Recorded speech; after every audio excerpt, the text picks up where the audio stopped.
ഒന്നല്ല 2025 ഏഷ്യ കപ്പിൽ ഇന്ത്യയോട് പാകിസ്ഥാൻ മുട്ടുകുത്തിയത് 3 തവണ. ഗ്രൂപ്പ് ഘട്ടത്തിലും സൂപ്പർ 4 പോരാട്ടത്തിലും കലാശക്കൊട്ടിലും അങ്ങനെ ഏറ്റുമുട്ടിയ 3ലും പാക് പടയ്ക്ക് ഫലം പരാജയം. അങ്ങനെ കിരീടം വരെ അവർക്ക് നഷ്ടം. ആദ്യ മത്സരത്തിലെ ഹസ്തദാന വിവാദം തുടങ്ങി കലാശപ്പോരിലെ സാങ്കല്പിക കിരീടം ഉയർത്തൽ വരെ പ്രകോപനപരമായ സെലിബ്രേഷനുകളും അതേ നാണയത്തിൽ തന്നെയുള്ള സ്വീറ്റ് റിവെഞ്ചുകളും. ഫൈനൽ പോരാട്ടം അവസാനിച്ചാൽ പിന്നീട് എല്ലാ കണ്ണുകളും കാത്തിരിക്കുക കിരീടം ഏറ്റുവാങ്ങുന്ന ആ നിമിഷത്തിന് വേണ്ടിയായിരിക്കും. എന്നാൽ അവിടെയും തങ്ങളുടെ പ്രതിഷേധം അറിയിച്ചു ഇന്ത്യ. പാക് ആഭ്യന്തരമന്ത്രിയും ACC പ്രസിഡന്റുമായ മൊഹ്സിൻ നഖ്വിയിൽ നിന്ന് കിരീടം വാങ്ങാൻ വിസമ്മതിച്ചു. ഇന്ത്യയുടെ ആ തീരുമാനത്തെ അനുകൂലിക്കുന്നവരും കായികത്തെ രാഷ്ട്രീയവുമായി കൂട്ടിക്കുഴക്കരുതെന്ന് അഭിപ്രായപ്പെടുന്നവരും ഏറെയാണ്. മൈതാനത്തെ ഓപ്പറേഷൻ സിന്ദൂർ എന്നായിരുന്നു പ്രധാനമന്ത്രി നരേന്ദ്രമോദിയുടെ പ്രതികരണം. അങ്ങനെ ആകപ്പാടെ സംഭവ ബഹുലമായ ഒരു ടൂർണമെന്റ്.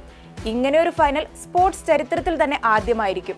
പോരാട്ടവീര്യം എന്ത് എന്നത് വ്യക്തമാക്കുന്നതായിരുന്നു UAEക്കെതിരായ ആദ്യ മത്സരം മുതൽ ഇന്നലെ നടന്ന ഫൈനൽ വരെ. 50 റൺസിന് UAE പിടിച്ചൊതുക്കിയ ടീം ഇന്ത്യ.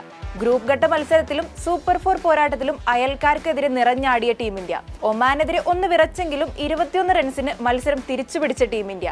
അങ്ങനെ ടൂർണമെന്റിൽ കണ്ടത് സൂര്യകുമാർ യാദവിന്റെയും സംഘത്തിന്റെയും ആറാട്ട്.